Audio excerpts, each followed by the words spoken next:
Egg ಅಲ್ಲಿ ತುಂಬಾ ತರ ವೆರೈಟಿ ಇರಬಹುದು, ಬಟ್ ಇವತ್ತು ನಾನು ಟ್ರೈ ಮಾಡ್ತಿರೋದು ಯಾವ್ದು ಅಂದ್ರೆ ಎಗ್ ಮಶ್ರೂಮ್ ಮಸಾಲ. ಇದು ಸ್ವಲ್ಪ ಡಿಫ್ರೆಂಟ್ ಆಗಿರ್ಬೋದು, ಬಟ್ ಟೇಸ್ಟ್ ಅಂತೂ ತುಂಬಾ ಚೆನ್ನಾಗಿರುತ್ತೆ. ಕಡಿಮೆ ಇಂಗ್ರೀಡಿಯೆಂಟ್ಸ್ ಅಲ್ಲಿ ನಾವು ಯಾವ ತರ ಮಾಡ್ಕೊಳ್ಳೋದು ಅಂತ ನೋಡ್ಕೊಳ್ಳೋಣ ಬನ್ನಿ. ಇಲ್ಲಿ ಮೇನ್ ಆಗಿ ಎಗ್ ಮತ್ತೆ ಮಶ್ರೂಮ್ ಇದ್ರೆ ಸಾಕು, ಮತ್ತೆ ಸ್ವಲ್ಪನೇ ಇಂಗ್ರೀಡಿಯೆಂಟ್ಸ್ ಬಳಸ್ಕೊಂಡು ಮಾಡ್ಕೊಳ್ಳುವಂತ ಡಿಶ್ ಇದು. ಫಸ್ಟ್ ನಾವು ತವಾಗ ಆಯಿಲ್ ಹಾಕೊಂಡು ಶುಂಠಿ ಬೆಳ್ಳುಳ್ಳಿ ಪೇಸ್ಟ್ ಮತ್ತೆ ಚಿಲ್ಲಿ ಮತ್ತೆ ಆನಿಯನ್ ಹಾಕೊಂಡು ಚೆನ್ನಾಗಿ ಫ್ರೈ ಮಾಡ್ಕೋಬೇಕು. ಹಾಗೆ ಹೇಗೆ ಅಂದ್ರೆ ಒಂದು 2 ಮಿನಿಟ್ಸ್ ಫ್ರೈ ಮಾಡ್ಕೊಂಡ್ರೆ ಸಾಕು. ನೆಕ್ಸ್ಟ್ ನಾವು ಯೂಸ್ ಮಾಡುವಂತದ್ದು ಗರಂ ಮಸಾಲ, ಅರಿಶಿನ ಪುಡಿ, ಚಿಲ್ಲಿ ಪೌಡರ್ ಮತ್ತೆ ಸಾಂಬಾರ್ ಮಸಾಲ ಇದನ್ನು ಆಡ್ ಮಾಡ್ಕೊಳ್ಳಿ. ನೆಕ್ಸ್ಟ್ ನಾನು ಯೂಸ್ ಮಾಡುವಂತದ್ದು ಟೊಮೊಟೊ, ಅಂದ್ರೆ ನೀವು ಚೆನ್ನಾಗಿ ಸಣ್ಣದಾಗಿ ಕಟ್ ಮಾಡ್ಕೊಂಡಿರೋ ಟೊಮೊಟೊನ ಆಡ್ ಮಾಡ್ಕೊಳ್ಳಿ. ನಾವು 2 to 3 ಮಿನಿಟ್ಸ್ ಫ್ರೈ ಮಾಡ್ಕೊಂಡ್ರೆ ಚೆನ್ನಾಗಿ ಬರುತ್ತೆ.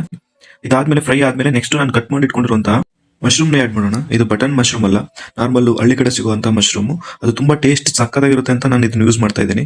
ನೆಕ್ಸ್ಟ್ ಇದಾದ್ಮೇಲೆ ಸ್ವಲ್ಪ ಉಪ್ಪು ಸೇರಿಸ್ಕೊಂಡು ಅದನ್ನ ಮುಚ್ಚಿ ಬೇಯಿಸ್ಕೊಳ್ಳೋಣ ಒಂದು 5 ಮಿನಿಟ್ಸ್.